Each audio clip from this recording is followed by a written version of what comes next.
तपोवन नाशिकमध्ये, मग आता मी ऐकलं ठाण्यामध्ये 700 झाडं ते मेंटल हॉस्पिटल आहे तिथे, परत मुंबईमध्ये संजय गांधी नॅशनल पार्क, हे देखील त्यांनी आता जिथे मंत्र्यांचे बंगले आहेत, तुम्हाला माहिती आहे येऊरमध्ये कोणाचे कोणाचे बंगले आहेत, ते छाटायला जाणार. त्याचा वेगळा एक मॅप बनवतात, प्लॅन बनवतात.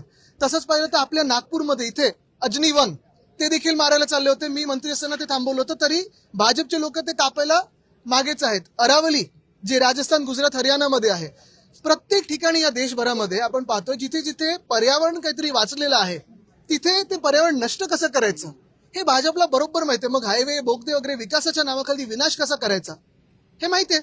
तसंच पाहायला गेलं तर ताडोबा अंधारीच्या मध्ये जे कॉरिडॉर आहे तिथे मायनिंग आम्ही बंद केलं होतं. मायनिंग कशाला सुरू करताय तुम्ही तिथे? मेळघाटची वाट लावायचं कशाला हात घालताय? वेस्टर्न घाट्समध्ये सह्याद्री जो आपला पूर्ण पर्वतमाळा आहे तिथे देखील ना मायनिंग सुरू करायचंय. एकंदर कुठेही पर्यावरण चांगलं ठेवायचंच नाही, जगू शकतच नाही कोणी, अशी परिस्थिती करून ठेवायची.